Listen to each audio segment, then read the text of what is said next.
በአንድ ሌሊት ሙሉ የዶሮ እርባታችን ባዶ ሊያስቀር የሚችለው የዶሮዎች ጸጥተኛ ገዳይ ስለሆነው በሽታ ያውቃሉ?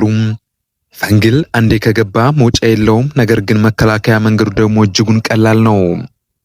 ሰላም ጤና ይስጥልኝ የቤት ኬር ኢትዮጵያ ተከታታዮች፣ ለቻናላችን አዲስ ከሆናችሁ ቻናሉን ሰብስክራይብ፣ ላይክ እንዲሁም ለሌሎች ይጠቅማል ይረዳል ካላችሁ ደግሞ ሼር ማድረጋችሁ እንዳትዘነጉም።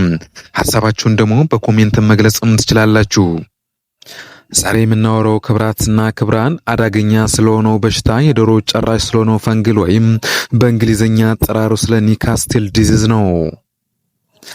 ዶሮዎች በድንገት አንገታቸውን መጠምዘዝ፣ የአረንጓዴ ተቅማጥ ማሳየትና በብዛት መሞት ጀምረዋል።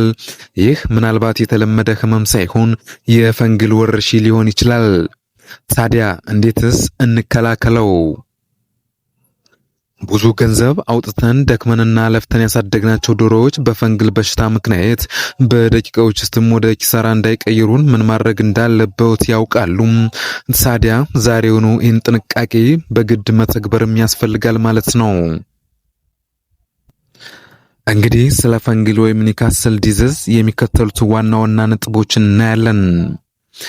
የፈንግል ዲዚዝ ወይም ኒውካስትል ዲዚዝ የምንለው ምልክቶቹ አብዛኛው ጊዜ ያተነፋፈስ ችግር፣ የአፍ ከፍቶ መተንፈስ፣ አረንጓዴ ተቅማጥ፣ የእንቁላል ምርት በከፍተኛ ሁኔታ መቀነስ እና በበሽታዎች የቆዩ ዶሮዎች ላይ የአንገት መጣመም ይታያል።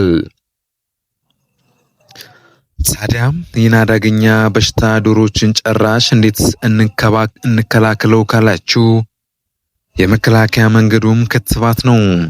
ብቸኛውና ዋነኛው የመከላከያ ክትባት ዶሮቹ በ7 ቀን በ21 ቀንና በየ3 ወሩ መከተብም ግዴታም ነው። ሌላኛው እና ትልቁ መከላከያ መንገድ ደግሞ ባዮሴኩሪቲ ይባላል። ወደ ዶሮ ቤት የሚገቡ ሰዎችን መቆጣጠር፣ የጫማ ማጽጃ ወይም ፉት ባዝ በመጠቀምና የውጭ አዋፋትን ከዶሮች ጋር እንዳይገናኙ ማድረግም ትልቅም መፍትሄም ነው።